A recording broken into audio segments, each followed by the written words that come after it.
Faly miarahaba antsika vahoaka malagasy indray miala tsiny fa mateti-piavy kely ato ato satria be dia be ny zavatra misy any amin'ny tambajotra.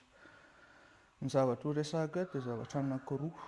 Ny voalohany ilay resaka hoe manova toe-tsaina vao manova rafitra, dia ny faharoa ilay hoe fampandraisana andraikitra ny tanora sy ilay resaka conclave no resahan'ny monsieur le premier ministre.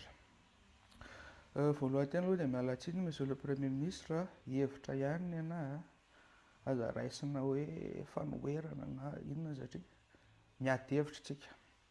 Ny tena ianao hoe mila manova toe-tsaina vao manova rafitra satria ilay toe-tsaina mihitsy ny simba. Marina izay.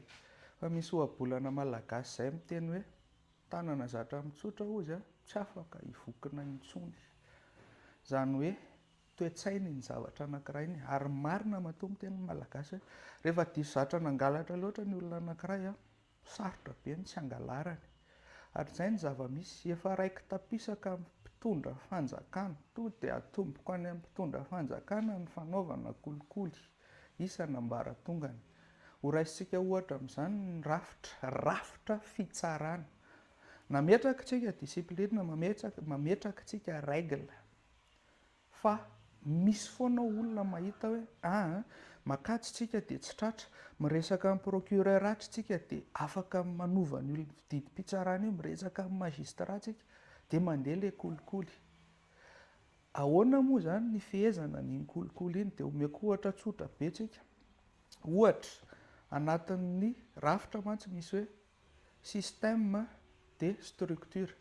Ho resahantsika ny système de persuasion ohatra. Ao anatin'ny rafitra fahana mifehy olona matetika any ambanivohitra any dia mametraka ny atao hoe tody. Atahoran'ny olona kokoa ilay tody sy fady noho ilay fitsarana. Izay mahatonga ny olona manao fitsaram-bahoaka. Ianao ve mino fa raha tsovaintsika ohatra ny rafitra fitsarana hifehezana an'ilay olona efa zatra manao kolikoly dia hiovy toe-tsaina io.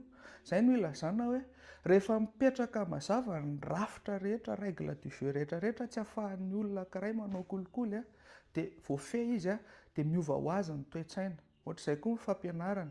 Raha tsy miova ilay rafitra fampianarana, ahoana ny hanovana ilay toe-tsain'ilay tanora?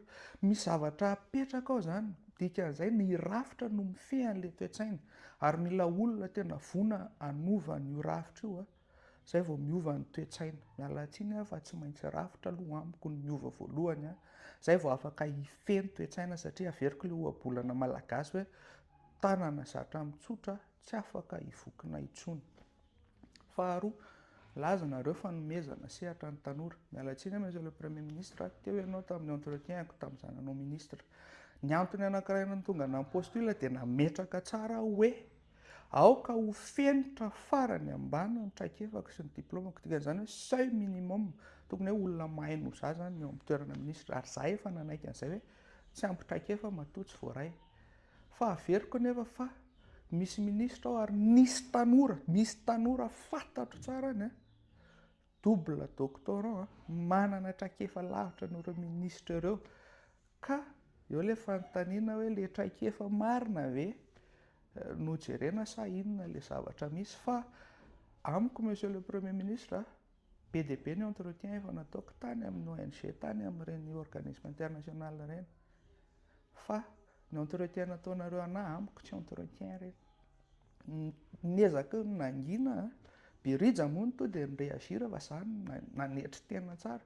Fa mahita ilay fomba firesaka amin'izao dia tsy maintsy ho teneniko ihany nareo hoe ampo tsy miangatra, an-tsaina mieritreritra monsieur le premier ministre, ianao efa DG efa mitondra toerana avo ambony, mendrika ho entretien ve ireny zavatra ireny? Ireny ve ny atao hoe entretien?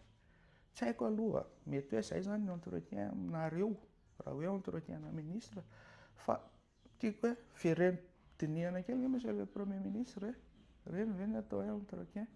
Dia conclusion amaranako azy dia hoe raha tsy misy rafitra mazava mipetraka hifehy olona anankiray hiala amin'ny ratsy fanaony hanova ny toe-tsainy, tsy hisy izany toe-tsaina miova izany.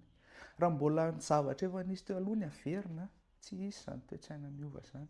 Mila mametraka, averiko ilay exemple hoe ny tody izao misy hoe atahoran'ny olona, système de persuasion ny tody ao anatin'ilay rafitra izay.